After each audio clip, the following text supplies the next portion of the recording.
చంద్రబాబు నాయుడు గారి హయాంలో నిజంగా ఎందుకు ఈ ఘటనలు ప్రతిసారి జరుగుతున్నాయి? చంద్రబాబు నాయుడు గారు మాట్లాడితే నా కులదైవం వెంకటేశ్వర స్వామి, నేను హిందువుని ఐదని చెప్పుకుంటూ ఉంటారు.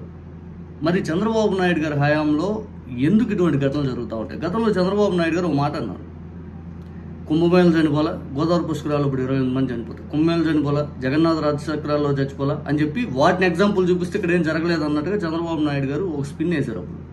ఇప్పుడు చంద్రబాబు నాయుడు గారు గుడుల దగ్గర తొక్కిసలాట, లేకపోతే గుడుల దగ్గర ఎవరైనా చనిపోతే పక్క రాష్ట్రాలకి ఈయన ఇన్స్పిరేషన్. ఈసారి వాళ్ళు అంటారేమో ఏంటంటే అక్కడ తిరుపతిలో 6 చనిపోల తొక్కిసలాట్లో, సింహాద్రి అప్పన్న దగ్గర 7 చనిపోల గోడ కూలి, ఏం గుడుల దగ్గర ఏమైంది అనేటట్టు పక్క రాష్ట్ర సీఎంలు చంద్రబాబు నాయుడు గారిని ఎగ్జాంపుల్గా తీసుకునేలా చేస్తున్నారు.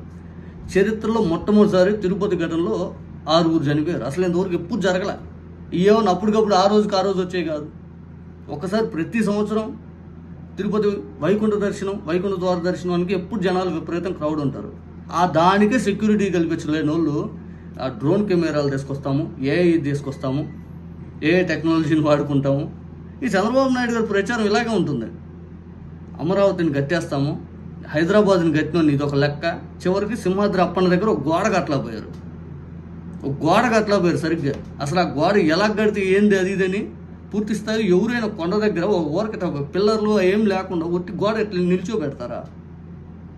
ఎట్లా అసలు నిజంగా చంద్రబాబు నాయుడు గారు అదొక కొత్త టెక్నాలజీ అంటారు రేపొద్దు. నిజంగా చెప్పాలంటే ఎందుకు మీ హయాంలోనే ఇన్ని ఘటనలు జరుగుతున్నాయి? గతంలో ఎప్పుడు లేదు కదా. పవన్ కళ్యాణ్ గారు నేను సనాతన వీరుణ్ణి, సనాతన యోధుణ్ణి, సనాతన అన్నీ చెప్తూ ఉంటారు. మరి ఆ సనాతన వీరుడు, సనాతన యోధుడు, సనాతన దేవుడు ఎందుకు ఇటువంటి ఘటనలు ఆపలేకపోతున్నాడు? పటిష్టమైన చర్యలు ఎందుకు తీసుకోలేకపోతున్నారు? సింహాద్రి అప్పన్న దగ్గర ఇది ప్రతి సంవత్సరం జరిగేది కదా అది. మరి పూర్తి స్థాయిలో పబ్లిసిటీ మీద ఉన్న మీకు ఆనందం, పబ్లిసిటీ మీద ఉన్న పూర్తి స్థాయిలో ఆ విషయ జ్ఞానం, పరిజ్ఞానం జనాలకు రక్షణ విషయంలో ఎందుకు లేదు? పవన్ కళ్యాణ్ గారికి ఒక ప్రోటోకాల్, ఆయన స్పెషల్గా ఒక హెలికాప్టర్, మళ్ళీ జిల్లా యంత్రాంగం మొత్తం ఆయన వస్తుంటే రావాలి. డిప్యూటీ సీఎం హోదాలోనే, సీఎంగా కూడా కాదు, స్పెషల్గా జిల్లా యంత్రాంగంతో పాటు పూర్తి స్థాయిలో జెడ్+, అసలు అబ్బో అదొక పెద్ద ప్రోటోకాల్. నారా లోకేష్ గారికి ఒక ప్రోటోకాల్, చంద్రబాబు నాయుడు గారు ముఖ్యమంత్రి హోదాలంటే ఆయనంటే ప్రోటోకాల్ ఎప్పుడు ఉండాలి ముఖ్యమంత్రిగా, తప్పులేదు. మంత్రుల స్థాయి వ్యక్తులు కూడా ప్రోటోకాల్ ఇచ్చుకుంటూ ముందుకెళ్తా, హెలికాప్టర్లు ఇవన్నీ. ఇట్లా జనాలకు అదే ప్రోటోకాల్ ఎందుకు కల్పించలేకపోతున్నారు? ఇది వాస్తవంగా మీరు ప్రజలకు చెప్పండి. జనాలకు ఎందుకు మీరు కల్పించలేకపోతున్నారు? ఎందుకు ఇటువంటి ఘటనలు మీరు ఏం చర్యలు తీసుకున్నారు? ఇదిగో నేను ఈ చర్యలు తీసుకున్నాను, నేను ఇదిగో ఈ బాధ్యత నాది, ఇదా తీసుకున్నాను, ఐదని ఎందుకు చేయలేకపోతున్నారు?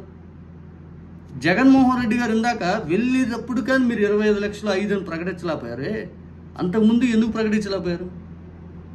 సరే, ముఖ్యమంత్రి గారు ఎందుకు వెళ్ళలేకపోయారు? అసలు ఈరోజు నారా లోకేష్ గారు ఎందుకు వెళ్ళలేకపోయారు? పవన్ కళ్యాణ్ గారు ఎందుకు వెళ్ళలేకపోయారు? మామూలుగా అయితే హడావుడి చేసుకుంటూ వెళ్ళిపోతారే రాజకీయం చేయడానికి. ఈరోజు ఎందుకు లేదు? దేవినేని ఉమా గారి కొడుకు పెళ్లికి మీరు వెళ్ళటం కోసం ఇవన్నీ ఆపేశారా? మీకు జనాల కంటే కూడా పెళ్లిళ్ళు ముఖ్యమా? హిందూ ధర్మ ఉద్ధారకుల మీరు? హిందూ ధర్మాన్ని పూర్తి స్థాయిలో కాపాడే వల్ల పవిత్రమైన దర్శన వేళల్లోనే పూర్తి స్థాయిలో మీరు ప్రజల రక్షణగా ఉండలేకపోతుంటే ఇంక ఏం చేయటానికి మీరు? దేనికి? ఇంకా జగన్మోహన్ రెడ్డి గారు ఇందాక క్లియర్ కట్గా చెప్పారు, ఇది ప్రభుత్వ వైఫల్యమే. గతంలో తిరుపతిలో 6 చనిపోయిన ప్రభుత్వ వైఫల్యమే ఆ రోజు, ఈ రోజు ఇంతే ప్రభుత్వ వైఫల్యమే. ఎందుకు పూర్తి స్థాయిలో వచ్చి ఆ గోడ మేము కట్టాలి, గోడ కట్టారు, సిమెంట్తో కట్టారు, ఇటుకలతో కట్టారు, మేమేం చూస్తామని చెప్పి హోమ్ మినిస్టర్ గారి స్టేట్మెంట్. అంతకుముందు నిజంగా చెప్పాలంటే వైసీపీ వాళ్ళ మీద ఎక్కడ దోస్తారని చెప్పి జనాలందరూ ఒక క్లారిటీ వచ్చేసింది, ఏం జరిగినా వైసీపీ మీద దోస్తారా ఇదని. ఎట్నో ఈరోజు ఆ ప్రయత్నం చేసి వెంటనే విరమించుకున్నారు. జగన్మోహన్ రెడ్డి గారు చెప్పారు, ఇది గత ప్రభుత్వంలో కట్టారు, ఇప్పుడు కట్టారు, ఈ గోడ మాకు వెళ్ళి చూస్తాం ఐదని. నాకు తెలిసి ఏ మినిస్టర్ గారు అన్నారు ఆ మాట. ఇంత దారుణమైన సిచ్యువేషన్లో అడ్మినిస్ట్రేషన్ ఫెయిల్ అవుతుంటే ఎవరు పట్టించుకోవట్లేదు ఏంటో. మరి అదొక ఆశ్చర్యం. నిప్పులు జరిగారు. జగన్మోహన్ రెడ్డి గారు ఎల్జీ పాలిమర్స్ ఘటనలో మేము ₹1 ఇచ్చాం, అది ఇంకా పూర్తి స్థాయి న్యాచురల్గా జరిగింది, ఏ ఒక్కరు ఇన్వాల్వ్మెంట్ అయింది కదా ఐదని, దానికి మేము ₹1 ఇచ్చాం. ఇక్కడ ప్రభుత్వ బాధ్యత ఇది, దానికి మీరు బాధ్యత వహిస్తూ పూర్తి స్థాయిలో మీరు కాంపెన్సేషన్ అనేది ఎందుకు ఇలా పోతున్నారు?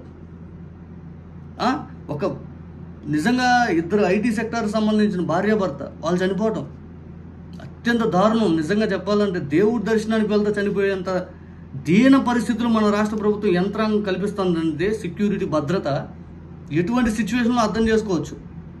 ప్రోటోకాల్ల రాజ్యం వెళ్తున్న దాంట్లో సామాన్యులకు రక్షణ ఏది? సామాన్యులకి భద్రత ఏది? ఎంతసేపు మీ ప్రోటోకాల్లే. డిప్యూటీ సీఎంకు ప్రోటోకాలు, మంత్రి నారా లోకేష్ గారికి ప్రోటోకాలు, చంద్రబాబు నాయుడు గారికి ప్రోటోకాలు, మంత్రులు విపరీతంగా మంత్రులు హోదాలు వాళ్ళు ప్రోటోకాల్ల ప్రభుత్వం. ఒక రకం చెప్ప ప్రోటోకాల్ ప్రభుత్వం. ఈ ప్రోటోకాల్తో తలనొప్పులు అయిపోయింది జనాలకి. సామాన్యుడికి భద్రత కల్పించలేని ప్రభుత్వాలు ప్రోటోకాల్ ఎక్కువైపోయినాయి మీకు. ఎందుకో నిజంగా మీ ప్రభుత్వాన్ని భరిస్తున్నారు. చెప్పాలంటే టైం కోసం ఎదురు చూస్తున్నట్టుంది సామాన్యులు. మా టైం కాదురా బాబోయ్, మాకెందుకు ఇంత ఇబ్బంది పెడుతున్నారు ఈ ప్రభుత్వం, ప్రోటోకాల్ ప్రభుత్వం అది ఇదని చెప్పి సామాన్యులు పూర్తి స్థాయిలో మిమ్మల్ని భరిస్తున్నారు ఒక రకం చెప్పాలంటే.